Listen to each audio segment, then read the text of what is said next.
This episode was filmed on location at the Quorum in Lusaka, Zambia. The Quorum. Exceptional, extraordinary, exclusive. Discover more at thequorumzm.com.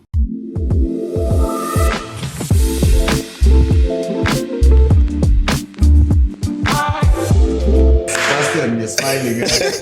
It's time to record, bro. I'm waiting for the questions you are going to hit us with. I mean, let's just have a conversation. Let's do a story about house music in Zambia, guys.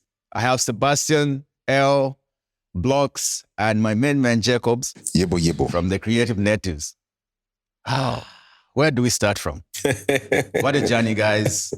I've watched you guys perform, play, for as far as I can remember. But there are people that might not understand your journey.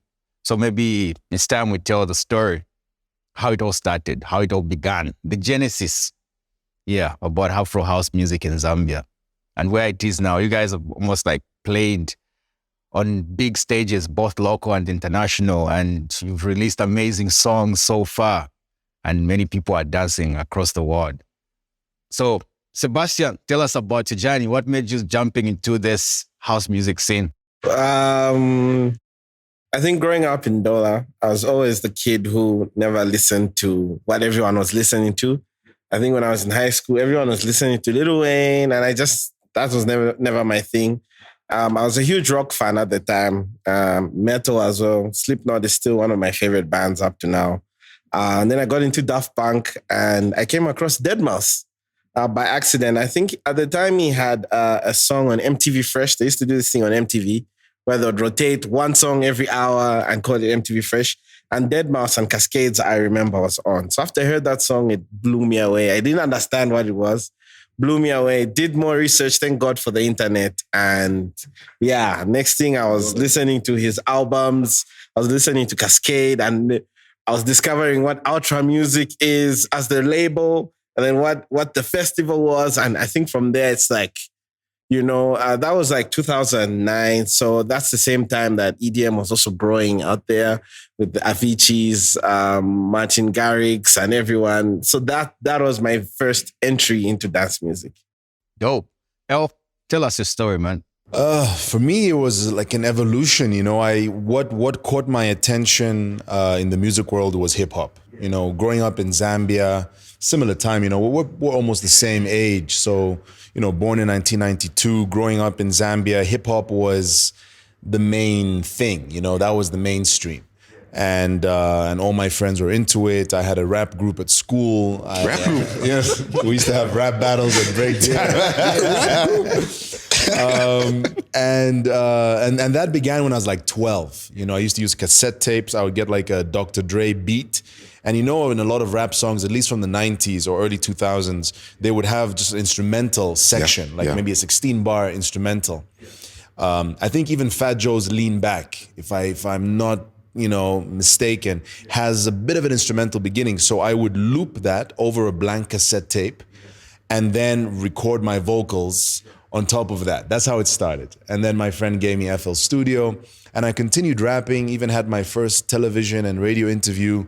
IK, Innocent Kalaluka, gave me my first TV on Smooth Talk when I was 16 as a rapper. And even said on national television, this is weird, bro. Because I was doing some weird stuff. The lyrics were about World War II. I was making fun of Hitler. And I was like, this kid, man, I don't know what you smoked, but...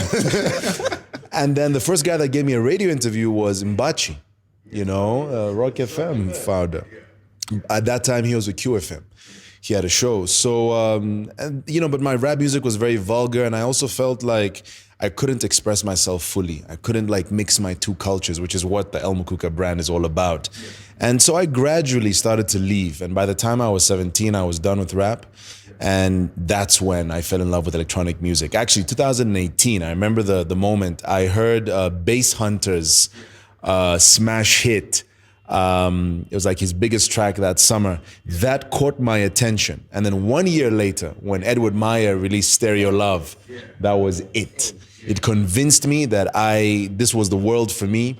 I should pursue production. And also it showed me that in electronic music, you can fuse like cultural elements, traditional elements. Because in Stereo Love, it's full of Balkan influence. So that was a big eye opener, and the rest is history since 2019. Great, man. Blocks. Sorry, 2009. What am I saying? Since 2009, based on 2008 and 2009. So it's been, it's been a bit of a journey. Yeah. DJ Blocks. The first time I heard you, it was DJ Blocks Ninganda. That's what my guy. Yeah, what's up, my guy? Yes. Yeah, man. Uh-huh. Okay, cool. Personally, my love for electronic music came after consuming a lot of different music genres growing up. So I grew up in a home with an uncle who listened to a lot of reggae. So I took in a lot of roots reggae and dancehall. Like we had like a wardrobe, not for clothes, just for cassette tapes with reggae. In a plastic. And yeah, everywhere. It was just everywhere. And I got to know all these different acts, names, sounds, and we moved into a period with reggaeton and dancehall and everything. And then there was a period in which music, like a trend, shifted also into some rave. Yeah. And the trance. You had trance and rave like buzzing, and I was like, okay. And during that space, I somehow found So Candy and Bump. It was the Bump that got me into this space with electronic music, and I've never left since. You had a massive collection. It was Bump 1, 2, 3, 4, 5, 6, and each Bump collection would have. I couldn't wait to get the Bump, and whenever somebody's going to South Africa, that's the only thing you would be looking forward to, them coming back with a Bump CD. Once you have a Bump CD for the next 6 months, you're the coolest guy. 120 BPM, man. Yeah, and it had all the fresh dance music hits, club hits and songs, and I took all that in. And then I also found a personal love for golden oldies and 80s and disco. And when you put all these things together, I found my love for the uns. And since then, it's been a mashup of consuming and being exposed to different sounds, and electronic music has a happy feeling, or a warm feeling. And today it's transitioned and grown into this, which you now called Afro House, Afro Tech, and different genres, but it's all still electronic music. And and somewhere down the line, growing up, me and my brother here met, and we come from the same neighborhood. I think we've known each other close to 20 years. Wow. Just about, from high school. From high school, same boarding school, same neighborhood, growing up in Chainama. We played basketball together for a small church, and out of everything we're curiously doing, from sport to discovering on Windows 98, FL 3.5 and Atomix and Adobe 1.5. Yeah, Adobe 1.5. Cool Edit Pro. My God. So it's that time where you get curious to there's this, how does it work? Here it can make beats. And I think we got into hip hop, if I'm not mistaken. I used to make trap beats. Trap beats and some weird, some weird stuff. But from there, things have just been. I think let him say two things. Jacob, my induction into house. I think it was way back when I was like 8, 9, back in Botswana. So my brother, he's a DJ actually here in some station here. So he would come back home with a compilations from different DJs. DJ Fresh or Skido from back in the day. So that's how you'd get access to the music, or know what's out there, what's banging maybe in SA. Because SA obviously is forward thinking when it comes to music. So he would come home with discs, and I'd be like, okay, so who's that? He's like, Fresh House Flavor 1. I'm like, oh, okay. Let me play this, because we just listen to Kwaito, the oldies, Mosquito Church Grooves as well, Mdu stuff, and what's it name? Mbuso, yes, as well. All those, so he would come home with all those things, and he'd be like, young man, listen to this. By that time, I'd also be listening to the hip hop as well, like you, Dr. Dre, because they actually call me Dre at home. Really? Weirdly enough. So like, listen to it, I'm like, oh, this hip hop is banging, but this is captivating, So with time, I started taking it all in, like with Seb, you start listening to stuff, because I would stay up till like 1 to catch 5 FM South Africa on AM frequency. Oh man! Wow! Yeah, my God! Because there was this. What's his name? Old here, man. No, like it was the best. It was the best time to actually catch that AM frequency. So I would stay up with my brothers and listen. Just like, what's this guy playing? I've forgotten his name, but there was a DJ on 5FM who used to play like from midnight till like 3 in the morning, and he would just play house. Metro FM as well. The compilations as well. We'd collect. I think we had over like 120 CDs. You get your pocket money.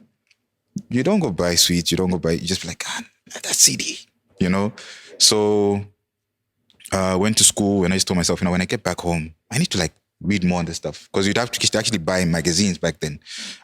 Computer Music. I don't know if you guys remember. Computer Music magazine. Yes. So through Computer Music, I just like, okay, so this is the scene that's there. I was like, how can I learn this? And next thing you know, walk into my brother's workplace, he had FL stored, like loaded up on his PC. And I was like, what are you doing? Now my brother, I don't know if it's okay to say his name. Cash Money. He had a beat, or he was playing, and I was like, that's a banger.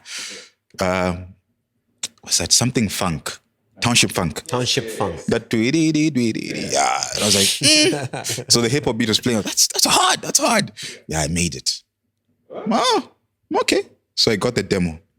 Going through FL's demos, I found the actual beat playing, and I was like, he said he made this, but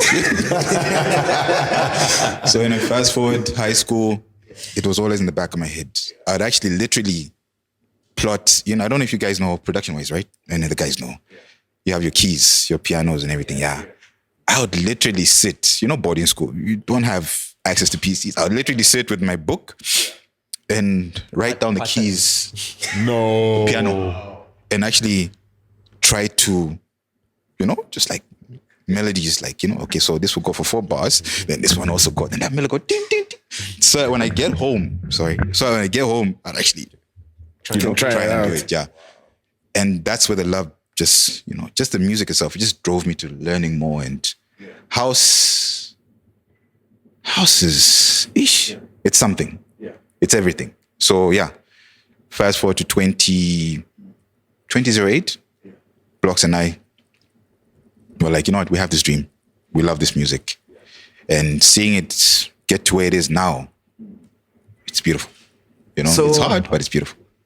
Yeah. So before Creative Natives, before you guys officially formed Creative Natives, you were working together in the background. We already started. We already told each other like music. We told each other 10 years ago. In fact, what was that? 20? In fact, when we started the whole thing, he was like, "You make beats." School, I was like, "Yeah." And you DJ. Problem with parents saying, you're making noise. You're making noise.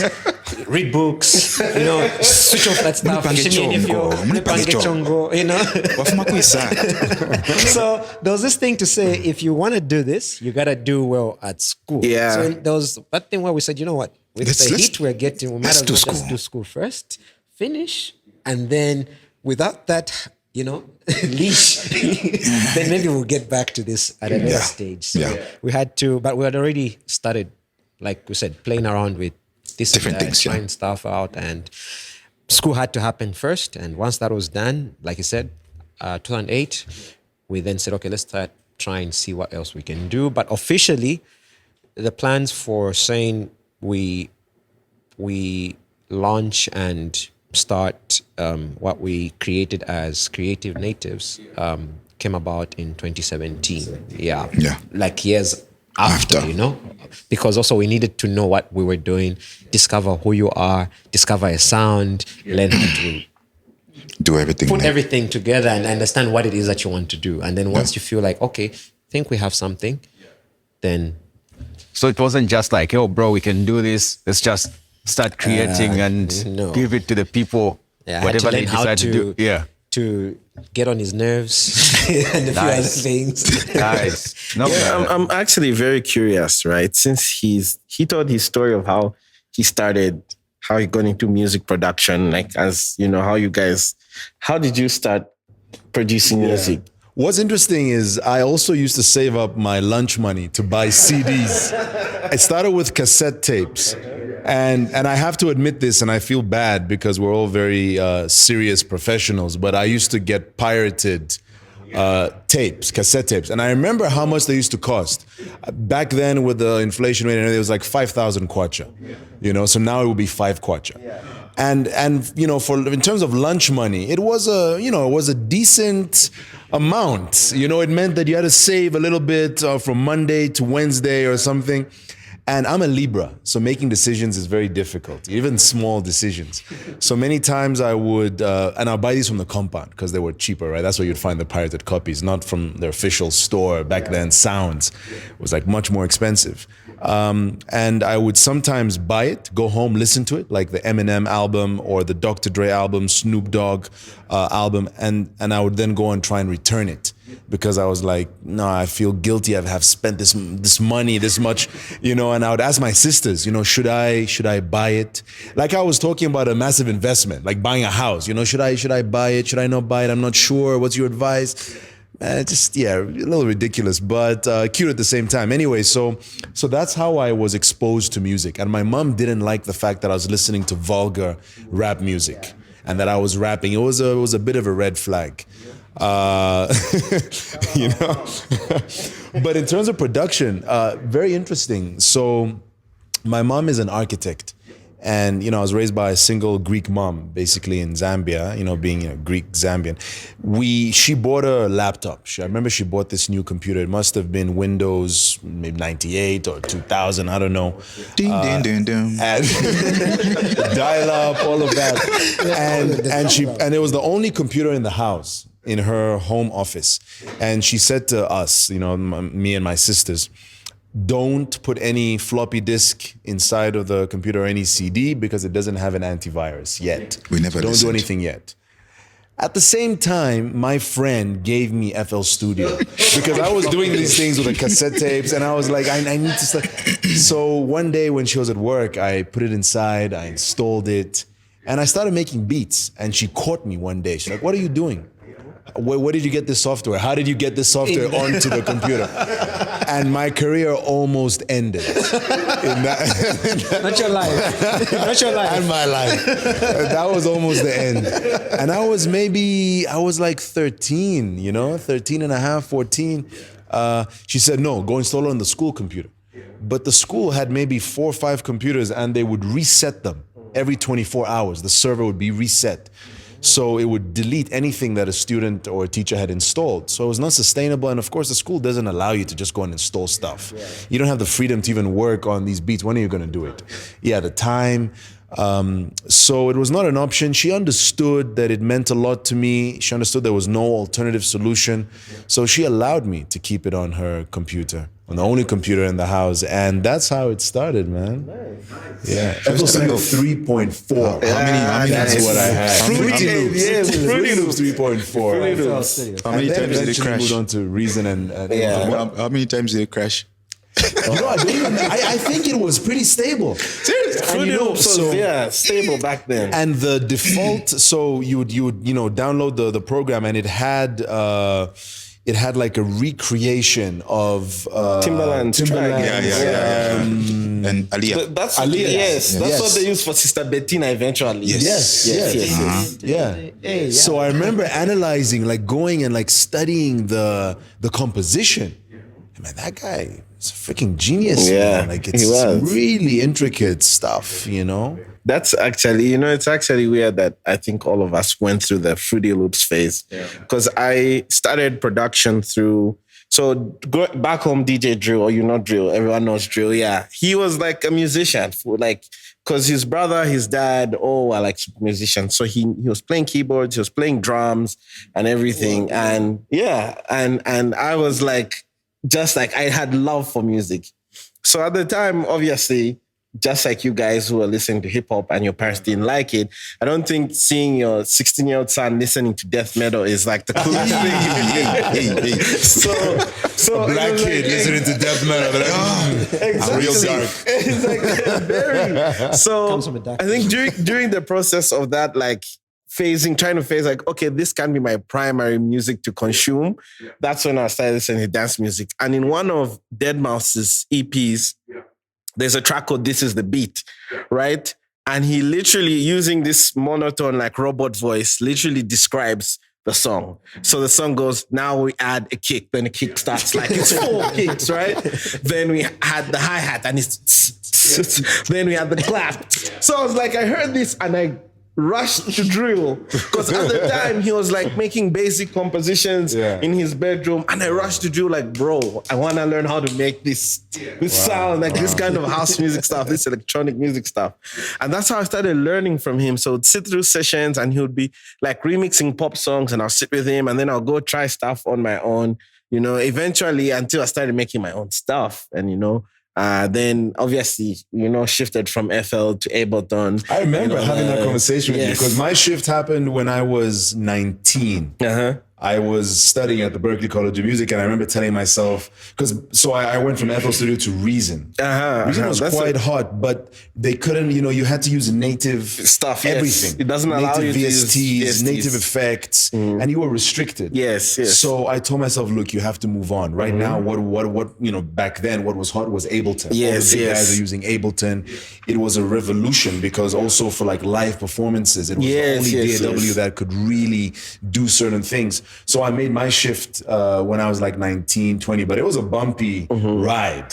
You know, not only is the, what do you call it? Like the arrangement view? The arrangement view, like totally different. Yes. But just the way the system works, the interface, the lack of the step sequencer was the first big hurdle for me, because then like we went from plotting. When did you move from FL Studio? So I moved after the album.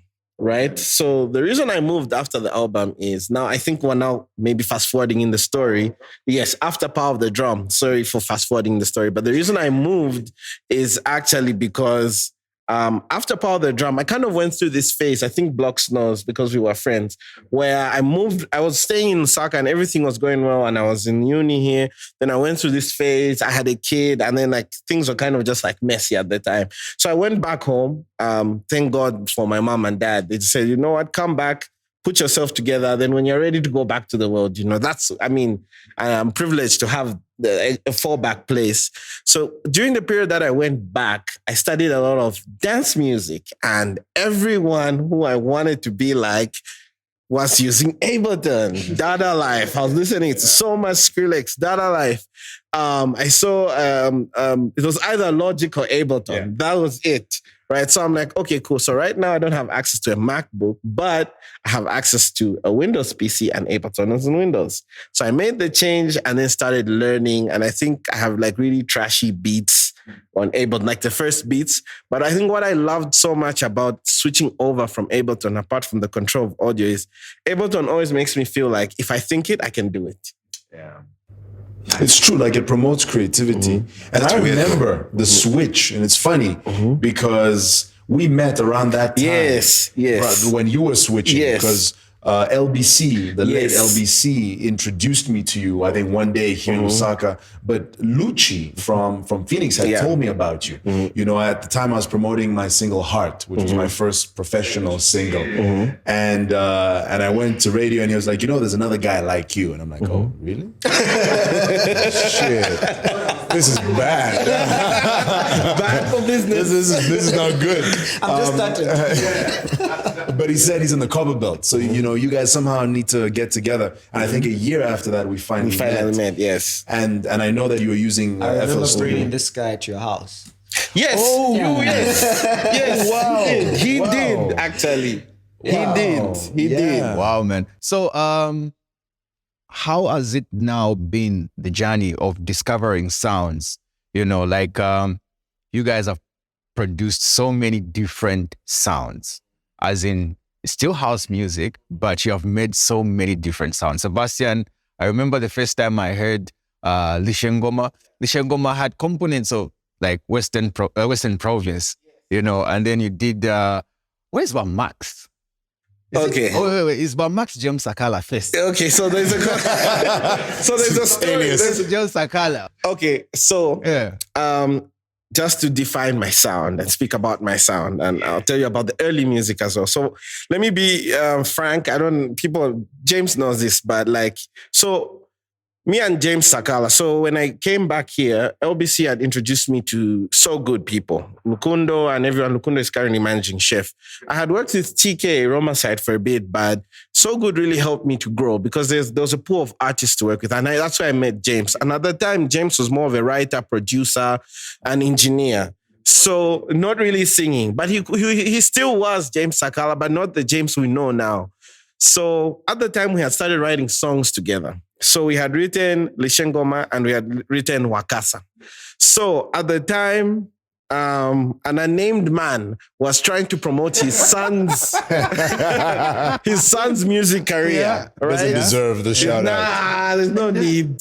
So he was like, this song is cool and my son sounds like you, meaning James. So can we just slap my son's name on this? And I told James, like, yo, you know what? Do whatever you want. That's why we put Max. But that song was actually James Sakala. So this was paid, right? Yes. You paid. So You I don't know if I can say anything about that. But like, to be honest, I really don't know what the agreement was between James and that person at the time. But the song came out, weirdly did well. Then with that song doing well, we had Lishengoma in the back now. Like, okay, so how do we sort this song out? So I remember we finished recording it and then I played the demo to LBC and he was like, this song will be huge. Hold on to it. Then we went and had one more session with LBC around because he was older and he had more. LBC was like a very good writer. So he was able to give direction to the songs. So he sat down with James now and they did like the final lyrics, the little bridge parts where LBC conversates with a Superman, Lukundo.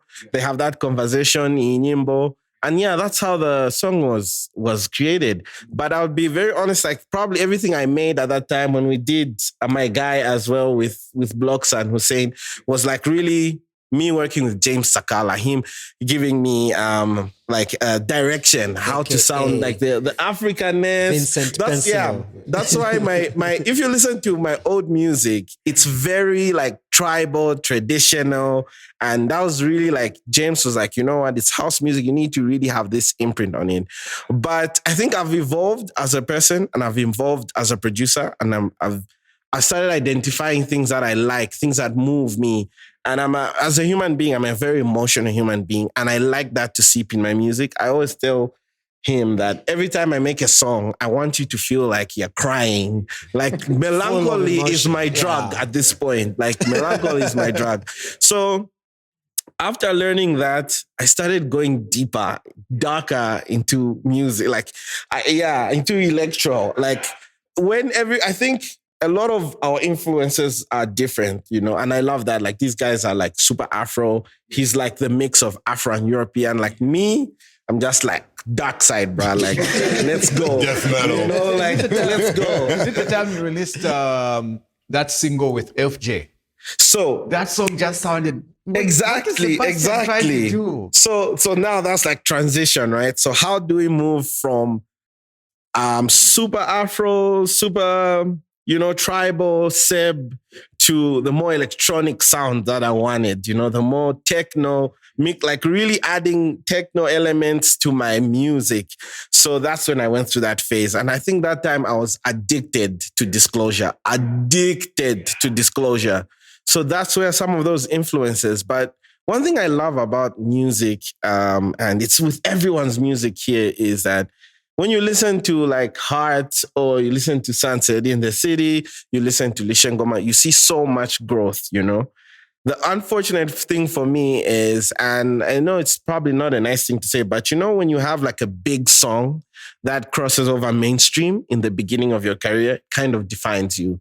So people still ask me like, hey, why aren't you putting out any new music? I'm like, dude, there's Lots of music. Just not what she wants. It's just not Lishengoma. Like I cannot make Lishengomas Again. for the rest of my life, you know. And even if I work with James Sakala again now, I've worked with Mumbayachi again, we will not make Lishengoma. It was good It had for its its time, time, yeah. and I love that song to death song is because of timeless. everything, you know, it is. But still, I think artists need to grow, and fans also need to understand that the artists are growing. There's growth. Yeah, no, that song is timeless. If it plays now, people still dance. Yeah. Yeah, man. And then Elle came through with Heart, released the same year the video dropped. I think it was number 5. Is it Denmark? Correct me if I'm wrong. Was it Denmark? It created a bit of a buzz in Denmark, and it was like my breakthrough in Zambia. It was the beginning of the like this career that I've built because I won a Born and Bred music video award. Yeah, I was about to say that. So that was like this massive exposure on national television. Everyone's like, who's this colored guy? You just won the award because it's colored. Yeah. What kind of category is that? Nangaba. Tourism video, what's that? Yeah, I remember that. Yeah, there was a little bit of video, what's that? Because your video was unique. You know, you used I think it was Kayambila who directed that video. Yeah, it was Kenny from Ground Zero. From Ground Zero. Directed that video. It was like unique. You know, you had all this thing that I have never seen by then in a video. And I think that video inspired a lot of videos, especially for ProFlight, when ProFlight started doing those their campaigns. Yeah, because when they brought in the Fly 5, they tried to focus much on the tourism side. And we shot it in Chaminuka, you know, like we wanted to showcase the beauty of Zambia. And, you know, we live in a country that is still developing when you think of Western standards. So it's not fair to compare our skyline to the skyline of New York, for example. What we should be comparing is our nature to the skyline or whatever New York has, you know, because that's the genuine African, like aesthetic that we have. That's Africa, you know, and we should be proud of it. You know, there's this misconception that, you know, you cut down trees, you put pavements and tarmac and streetlights, and that's development.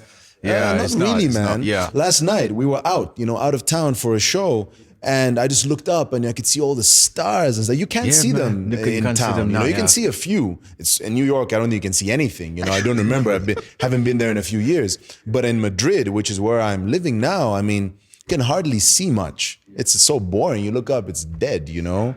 So you know, we have to own our African qualities, you know, and be proud of them. You know, we don't need to all be the same. We don't need to be like the West, and the West doesn't need to be like us. So yeah, back to the track. 2013 was the beginning, and since then, of course, it's been a massive evolution as well. Just like with Sebastien, I've experimented. You know, Bottle of Loneliness in 2016 was another turning point. That's when I shortened my artist name from Eleftherios Mukuka, which is my name real confused name. People, man. Yeah, man, they were slaughtering my name, man. I think on my Born and Bred Music Video Award, it's misspelled on the actual award, and that's when I realized, no, this is not working, man. Yeah, and I think if you check Spotify and Apple Music, the Heart album is still there. It's still under Eleftherios Mukuka. Yeah. I mean, man, like, yeah. You know, I remember the first time I was trying to save your name. I went on Facebook, like, let's see how this guy spells it. So yeah, wait, I have just so you the way you've described, like, you know, us appreciating Africa, the best things about Africa, is that why your sound is the perfect blend between what could be outside and Africa? Is that the reason behind that? As I have been growing, you know, I released Heart in 2013, and back then I was that's 10 years ago. I was 21, almost. I'm 30 now, but I turned 31 in October, so I was like 21, and I was experimenting because I've got two cultures inside of me. I was raised by a white European woman, but of course my dad played a role in my life. He's a black Zambian man, and I was raised in Africa, you know, so I never grew up in Greece. I've never lived in Greece, and, you know, I've just visited Greece, you know, as often as we could afford to growing up, and now a lot more because I'm in Europe quite often. So A Bottle of Loneliness was me sort of leaning more on my Western side, my European side. And the song did a lot for me. It allowed me to, you know, and Kayla Jacobs, God bless her, you know, she's one of the most talented singer-songwriters I've ever worked with. I met her back at Berkeley. She's incredible, phenomenal. We did Bots of Loneliness and Something's Coming. And that song opened a lot of doors for me. You know, it was charting on radio in Barcelona. And what's funny is that the radio presenter that had the show that the track was blowing up on at the time, which was Maxima FM, the radio station. He's now in Madrid. You did you once did a mix for them. Yeah. And the same guy is now in Madrid. Arturo Grau. And if he's watching this, shout out to you, bro. Thank you. So that was, and you know, like part of the evolution, a phase. But I still felt like after that, I had not arrived at what the true essence was of El Mukuka. And I think over the last 10 years, what I came to realize, and now I fully understand, and that's why I'm about to launch my new album, Zebra, which is going to be a statement that I'm making and a manifesto for the El Mukuka sound, is that I need to own both my cultures. You know, in my personal life and my professional life. It's not easy being biracial and bicultural. I think it's a blessing, but you're talking about two cultures, two rich cultures. You've got your Zambian culture and your Greek culture, which is crazy deep, you know, and crazy old. So you've got to own these cultures in your personal life and professional life. And it's just taken a while for me to really own that. And that has definitely influenced my sound. And now, I hope at least that when you listen to my music, you can hear these two worlds. Yeah. Is that so? Is that the same for you guys? Like, because I know your sound is more like melodic Afro, right? It's very Afro. Is that, like what was the influence for that? How did two heads come up with that one sound? Stone. Hi guys. Papa was Rolling Stone. The whole sound. Just change the whole sound. Papa was a Rolling Stone was a bootleg. And if you go through our early tracks, releases, and everything we put out a lot of remixes, a lot of bootlegs. These are unofficial remixes. And the reason to that was we needed to discover who we are. We needed to discover what we are. We need to discover a sound. So it was like a practice session with each track. You're trying to learn to do something better, do something different, understand effects a bit more, and as you, the more you practice, the better you become. But through each of those bootlegs, and each of these bootlegs would be different from each other because the sound was like, you know, you're discovering who you are. But as you do that, the sound starts to find its own audience and people. And the first bootleg that got out, like you said, Papa was a Rolling Stone, got the ear of DJ Cleo in South Africa, and is like, gents, I just heard this and wow, I'm asking for this song so that I can play it. I'm playing at a spot tonight. Obviously, I've had DJ Cleo on WhatsApp for a bit because we've interacted here and there in different parts, but through giving him that one song and him playing at a club, he was like, I'm feeling this sound and the crowd here is eating this. So can we work on something together? If you have something, please send it through to me. And if it sits well, I will. We're like, okay, but then you never know what sits well. You know, that's DJ Cleo, first of all, and you're just guys in the bedroom. So we kind of like forgot about that. While we were busy making music, we put out a song. What is that?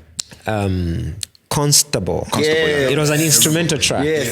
And this thing gets out on YouTube and it's just like on SoundCloud, and he hears it. Again, he reaches out and says, gents, send me this MP3 now. And I think we were busy. I didn't even send it. I was delaying. I was saying, I'll send this when I get home. 2 hours later, my man, forget about it. I ripped that song. And I'm going to studio now. Send me the stems. Send me the stems, but I'll start working now with the MP3. I'll get back to you. Before we had the chance to send him the stems, this man had used that MP3 the same day. It was 20, 30 minutes. He had reproduced the song. He had gotten a vocalist to record vocals on the song. And there was a draft demo after 6 hours. And it's like, Wow. what do you think? First of all, you're still trying. That's my manager. You're still trying to take in the fact that this man, who we've been idolizing for some time, because both of us are huge fans of Cleo. I mean, for me, even now, I would say he played a big role in electronic music in South Africa, because Big he time, had big time. he had his sound. He's one-man band. This man can play bass, drum, keys, produce. He does like a whole lot of stuff. So we've always like idolized this man, and he's talking to you, and he's asking for your work, and he's working on your work, and he's sending you back your work. And yeah, that just happened so fast, so quick. And before we know it, I'm dropping Escalene 11. I'm putting the song on my album. And I was like, and yeah, we were just like, it's happening. Like, I okay. literally told him, I remember when he was here, I was like, you do know that I grew up listening to your music. Yeah. He's like, you're lying. I think I had the photos of the albums of his that I had. Yeah, because he came through for an event in Zambia. And let me show first you. thing You think he I'm called lying? us. Showed him the CDs like on my phone. I was like, he just looked at me, yeah, I'm mad, you. In Zambia. Yeah. I was like, yes. We listen to you. We'll listen to you. Yeah. So it's like, no, just keep the uniqueness there. Yeah. That's all he said. Just keep Be it. unique. Trust your sound. You know, don't back down. You feel something. It's just defined. Like, you know, how can I put it? Like, if you just feel your gut feeling is telling you this is nice, this is dope. Then it's nice. That's nice. Even if it's not nice for somebody don't- else. We don't I have really. a question, right? So, it's so weird. For some reason, I'm really picking up things from this conversation. So, who is the soul and who is the logic between the two of you? Logic, mostly. Yeah. But I'll tell you one thing. Even you have it, and I've seen it with him because I've been around everybody for a long time. Yeah. Depending on the space you're in and what you're going through and how emotional you are, the music gets affected. I've seen it with you, and the music that comes out, depending on the space you're in, I've started to pick that up with him. And with my brother, it's worse, because depending on what's happening. I won't even lie. 2 tracks. The biggest we had, no, in fact, 3 tracks. The biggest we had during the lockdown.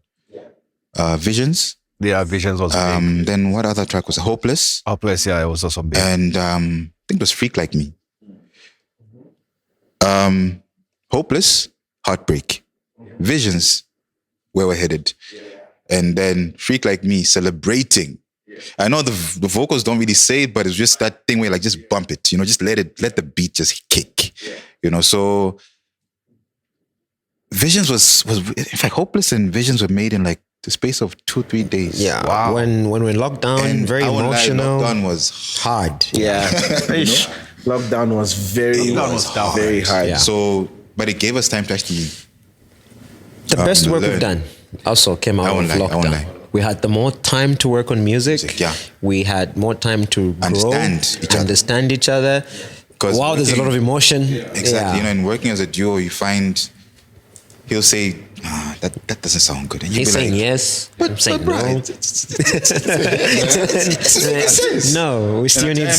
I'll be like, I'm not really feeling this. Like, no, just give it time. But that's the like, no, power of just- inspiration, right? Like, where Exactly. does it come from? We deal with, like, our profession is to deal with this non-tangible, mystical, magical product in a way, you know? Like, at least the inspiration, like, how does it come to us? You know, I like to think of it as divine intervention, especially in certain projects that are less logical and more spiritual. Yeah. It just sucks when it hits you when you're sleeping. Though. Yeah. You know, I remember when I met Sun El Musician for the first time. I was playing my debut in Durban at Corona Sunsets.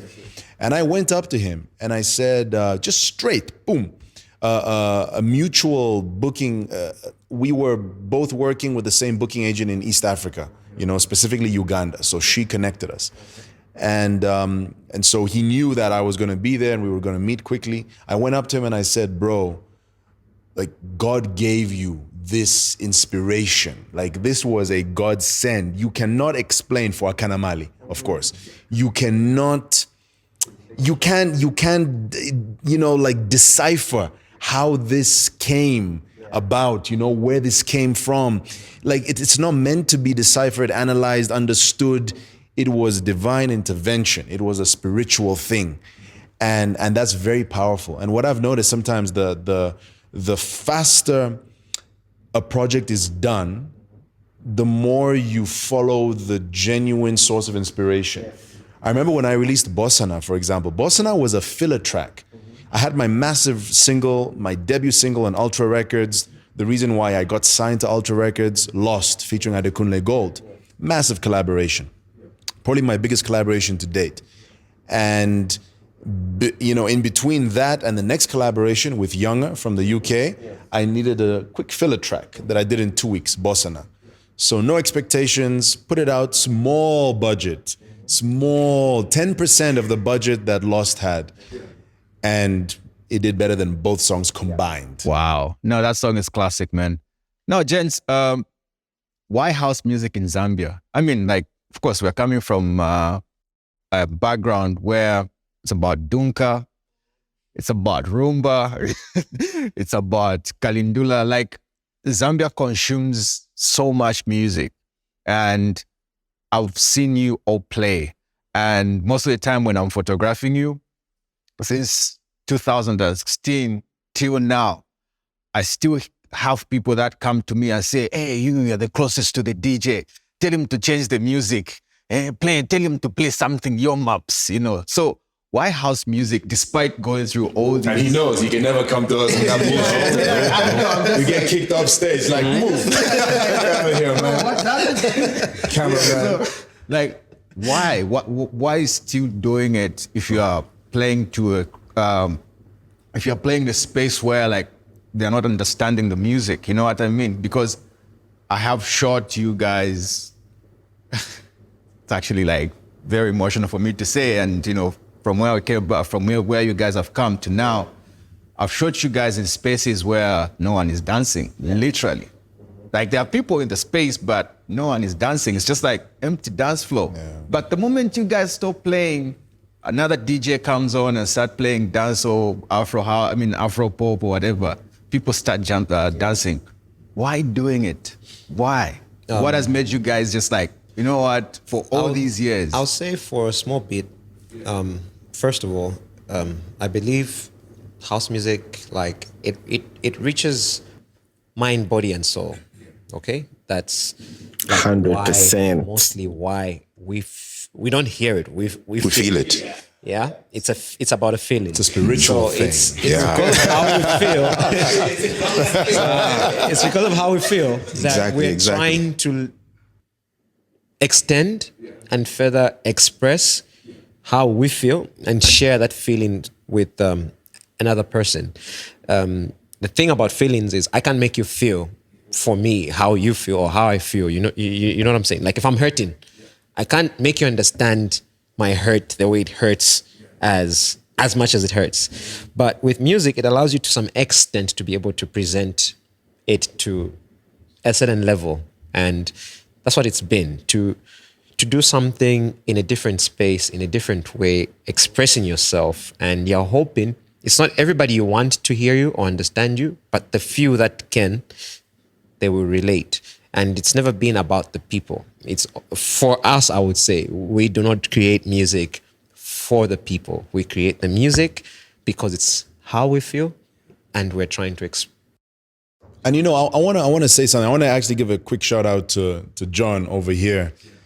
Over the years, you've seen me in some difficult situations. And what I mean by difficult situations is difficult professional situations where I'm playing and I'm having either technical problems or problems with the crowd. Like last night, but things are a bit different now. Things are different now. Things are much better now, of course. We've actually built an industry. The four of us here have shed, sweat, blood, and tears to build an industry. And we can proudly say that Zambia has a house music industry, and we are ready to kick ass. And if there are DJs from other African countries watching this, sleep with one eye open, please.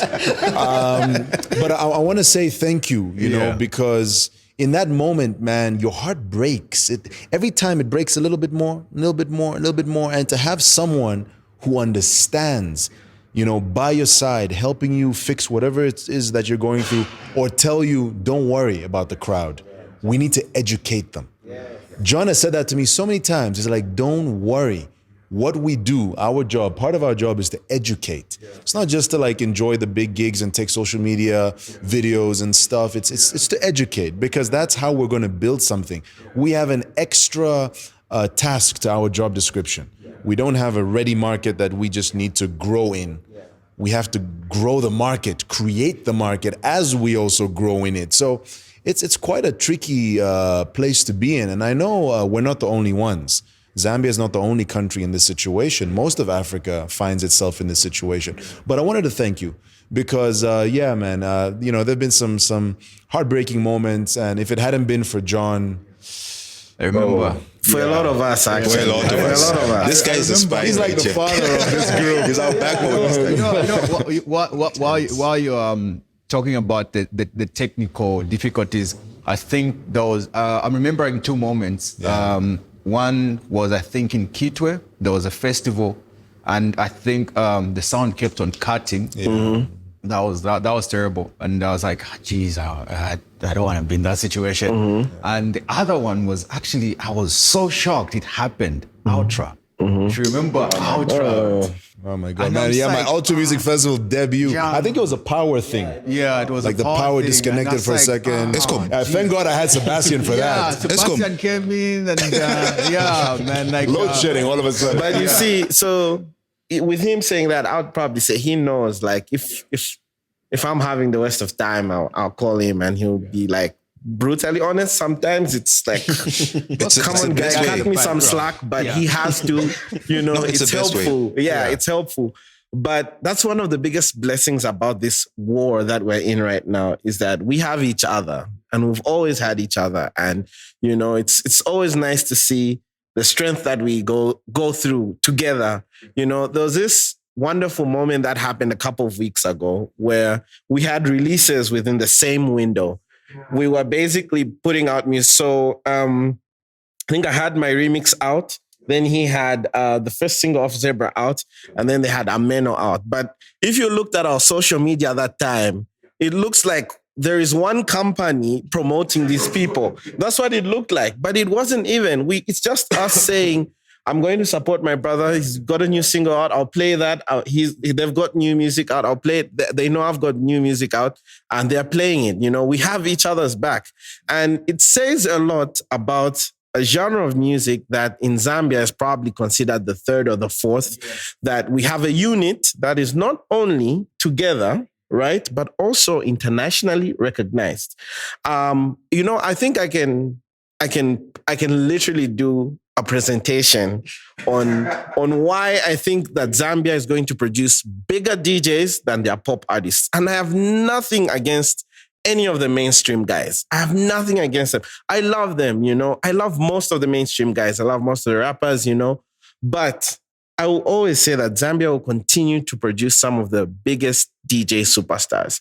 If you look even at things like Spotify numbers, if you combine our Spotify numbers, you look at, we might not do the biggest shows locally, but when we travel out to perform, we basically go out there and perform for crowds that love us, appreciate our music, adore us.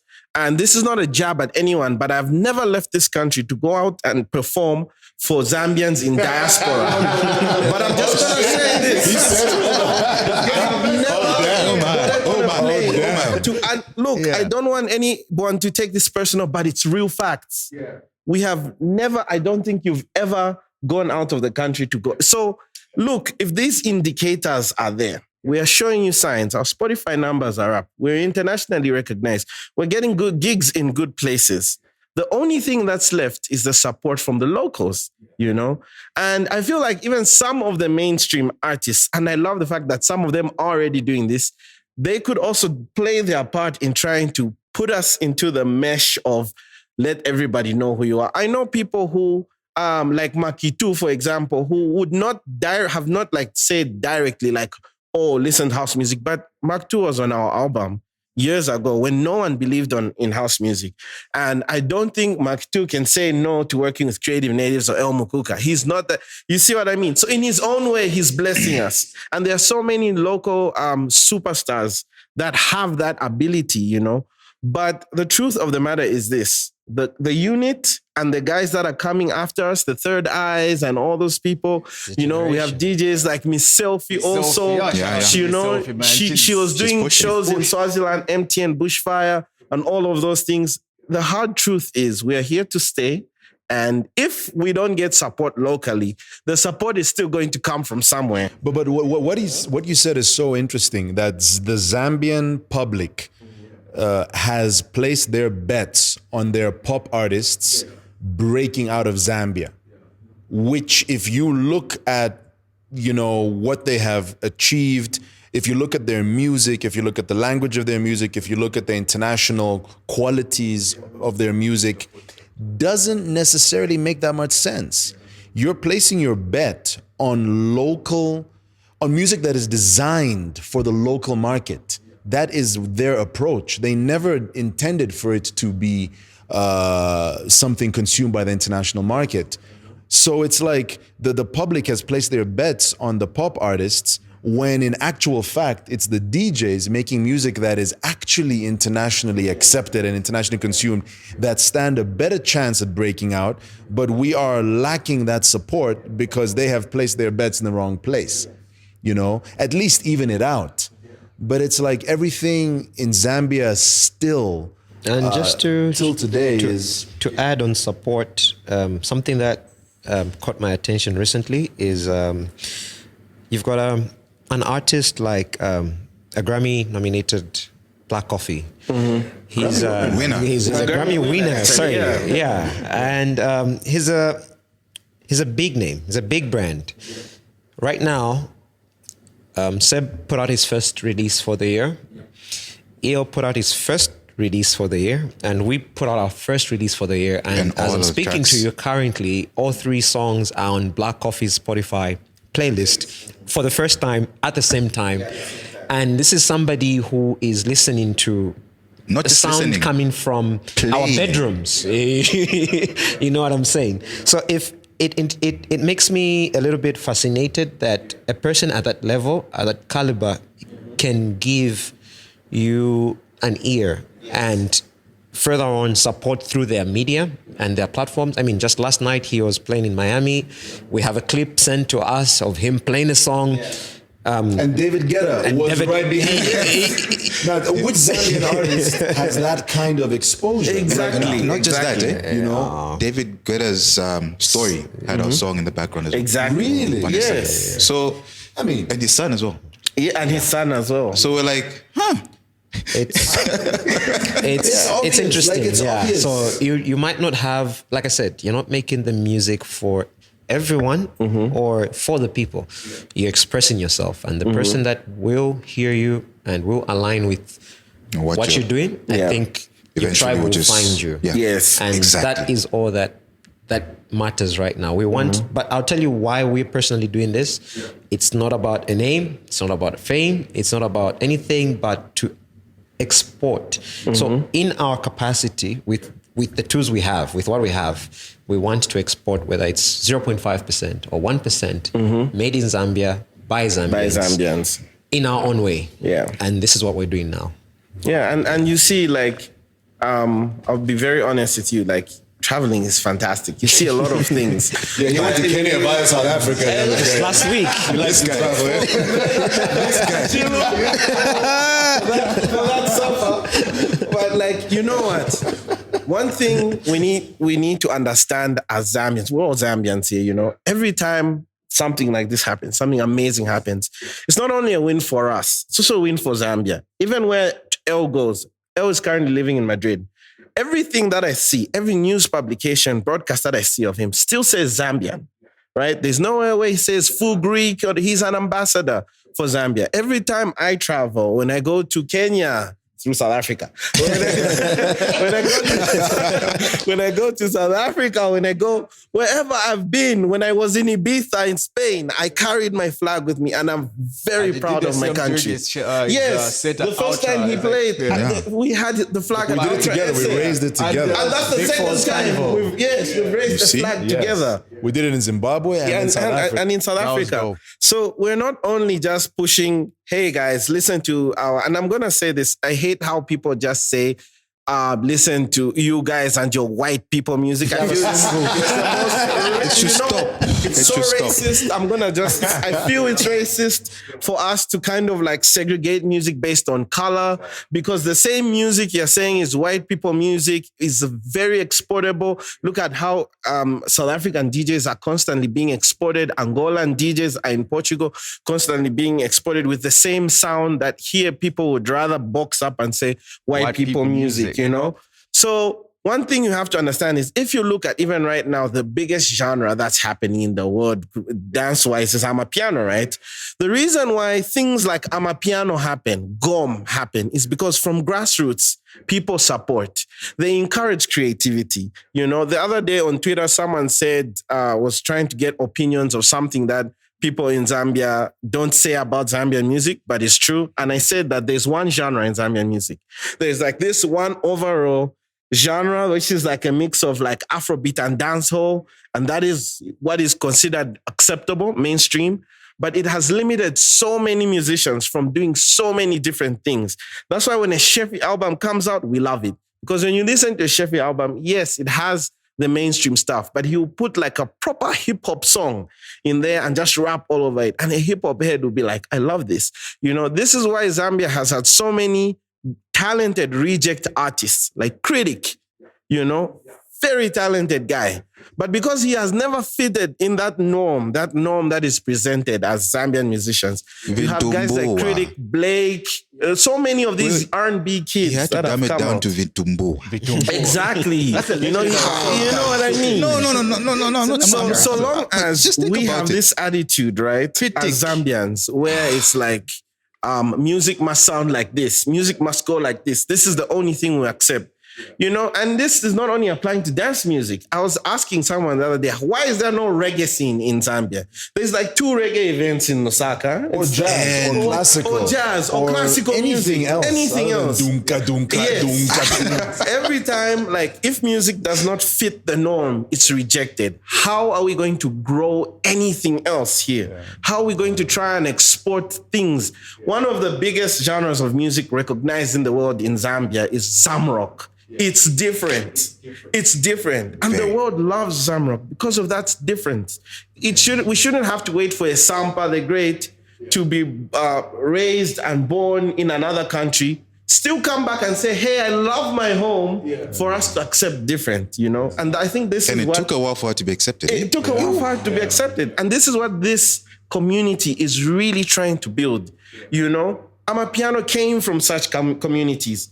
3 years ago, there was a genre like Gom, came from such communities. And I'll even give you a Zambian example. What Chandana K did came from such a community. They had a community where they wanted to make their own different type of copper belt sound. And it came from a community and they built. And that's all. So we're at the point where now it's like, okay, we're good. We're getting there internationally, but we still want people at home to love us and have that community people. But I have a theory about why the situation in Zambia is the way it is. So when we were under British occupation, Zambians were exposed to a lot of Western styles like rock and roll, rock, punk, funk, jazz, you name it. We were exposed to Western instruments. That's how high life music was born in Africa, especially in West Africa. Yes. High life is a fusion of Western instruments and styles with African instruments and styles. So Zamrock was born out of this fusion. Zamrock is our equivalent of high life. Yes. They've taken rock and roll and they've given it a Kalindula undertone, you know? But what happened to those guys? What happened to our forefathers? What happened to our mentors? You know, we're all 30 or just above 30. These guys would have been, should have been, could have been our mentors. But that generation was wiped. mostly due to HIV and AIDS, but a few Sadly, other yeah. things as well. So we were growing up, entering the industry, we didn't have many mentors, no one. No structure. The Zambian music industry is very young. Yeah. No structure, there was, but it vanished. And we had to rebuild it from scratch. And I think that, and we don't talk about this enough, but that is definitely one of the reasons why the situation is the way it is. Because you can't tell me we came from Kanindula rock and roll fusion to Dunka Dunka. No, Something happened in the something middle. went wrong. Something was derailed. Like that open-mindedness, the genius element, the talented musicians, they disappeared. Something happened. Yeah, that's actually a very good point, because if you listen to like the first albums that came out in like 2000s, yeah, Dizemas, Crisis, Mr. Chilulemba over there. You know, like if you listen to those albums, they had that original Zambian sound. Yes. You know, JK, you know, Black Moon too, they had that original Zambian sound, right? But I don't know, like you're saying, I don't know where the Dunka came from. Is it the Chibuku? And it's fine that it's there. It's not- But it's not yeah. fine that it's the only thing. Yes, that's the thing. It's not the Dunka that's the problem. The It's Dunka is the fine. only thing. Dunka is But fine. it- Please, like, there's other things other also. things to Like, listen you know, to. there's I think I don't know if reggaeton. I'll add or subtract, but this is a personal opinion. Seb used the word Zambian musicians, Zambian music. He used the word Zambian sounds. I've always found if you want to grow, we have to know how to align with the path that you are going to grow in. So This when it episode comes to was filmed on sounds location and at music, the Quorum I'll in open Lusaka, any Zambia. music The website, Quorum, and if you go exceptional, shopping for music extraordinary, online, you exclusive. have Discover a more drop-down at menu of music genres. thequorumzm.com. You have folk, jazz, reggae, dance, jazz. So in Africa, I think we have mostly Afrobeat that is like highlighting now at the top because the Nigerians It's pushing, yeah. until it was accepted commercially at that level. And so I always feel, inside, I feel like something squeezes when I hear Zambian music. Because why? I don't see it at a space somewhere written Zambian music. Yeah. Do you get me? Yes, I and do. I feel like it's going to take more decades and more years if I'm going to have to stick to wait to see Zambian music somewhere. What I think we need to do is if Chef 187 is rapping, let it be hip hop. If James Sakala is performing, I believe he's a folk musician. Let it be under folk music, and more trying to put things through that path as we grow, because then we'll be identified as to in this space, and you have a path. You understand? If we say Zambian music, it only works as Zambian music in Zambia here. Exactly. Because then there'll be so many music genres: Malawi music, Zimbabwe music, Ethiopian music, Senegalese music. It's okay that I think what it should be is music made in Zambia. Thank you. It's made by Zambians. Thank you. It's made in Zambia. Thank you. But let it end there and do not generalize it as a genre to say Zambian Because music. the term Zambian music in itself is discriminatory. It discriminates It's limiting you to just the Zambia. non-mainstream genres. Because it refers That's what I'm only trying to to the say. mainstream. Correct. You know, and it's funny, I played in Mozambique, had my first show. It was a festival in Mozambique a few years ago in Maputo, and a few Zambians won tickets through the breweries here to go. Were we together? No, you went with. I was with Yobe. You went with Yobe. I went with Yobe. Yeah, I went with Yobe. And so we're like a team of 6 Zambians, or 7 or 8, I don't know. We went there, they're just chilling in the VIP. I play my set. It went well. It was a nice crowd, maybe 2,000 people, 3,000 people. I go back into the VIP to the Zambian corner. They're like, "Oh, give me a hug. I'm so excited, so excited. You know, you did an amazing job. But there's just one small problem. You didn't play any Zambian music." Like, you must be shitting me. I played so many of my own songs. Made in Zambia. And it was an insult. They didn't mean to insult me, but they insulted me big time. I played Zambian songs that I created in Zambia with Zambian and they artists. just went and identified them as being not Zambian. Being not Zambia, because the sound was Because the sound was not What Dunka This Dunka. is commercial why sound. even today we've chosen to align ourselves and have everybody here, he's worked with James Sakala. We've got a song with James Sakala. We have another upcoming release. We just worked with Mumbayachi. We've worked with different, actually, there are some upcoming artists that are not known, and that's the other thing, because I think people have who they identify as a Zambian artist based on their status and where they've reached and their CV. But there's some pretty good talent, like Morocco. Yeah, she's a brilliant artist. Do you know how many times I get accused on radio, big stations, established stations? So why don't you work with Zambian musicians? But you are. I'm like, bro, like they're right here. Just because you want me to work with the mainstream guys doesn't mean that the people I'm working with are less Zambian. Yes, that's very insulting. Yeah, and I think that's at this point at which the conversation is, that's where the big line has always been. Boxes, exactly. House music being made in Zambia is Zambian music. It will always be Zambian music. The producers, everywhere I go, I'm a Zambian proud DJ, a Zambian musician, proud of it. Will never ever say anything otherwise, But there is no such thing as Zambian music as a genre. Zambian music is music made by Zambians. All of us here are Zambians. We make dance music, electronic music, and house music. And all of that is Zambian music as well. It's made in Zambia. Made by Zambians. Proudly. Oh, guys. This has been amazing. This needs an episode 2, right? 3 and 4. The interesting thing is that this is just the beginning. Yes. Yeah. This needs an episode 2. But yeah, just to appreciate you guys. Like it's been amazing. Thank you. Mm-hmm. And all of you have contributed also to my growth. Yes. Rooks. As a photographer. Rooks. The first guy to call me the Rooks. The Zambian Rooks. Rooks. Yes. Yeah. Our Zambian Rooks. Yeah. Like it's been amazing also, like photographing you guys, filming you, and just seeing you grow and getting your wins.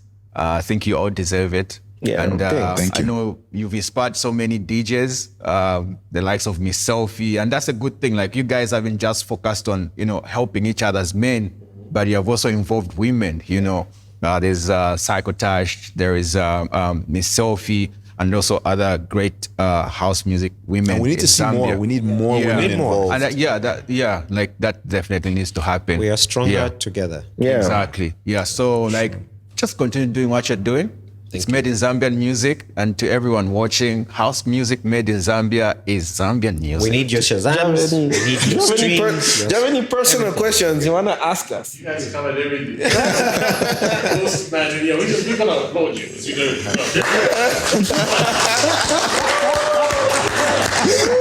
And a shout out to Chilulemba for doing this. Yeah, this is how history is documented, and it's an honor to be recognized for what we're doing by a fellow Zambian who is also in the diaspora, pushing the Zambian name and the Zambian product. And proudly Zambian. So guys, I guess this is it. We got to rest.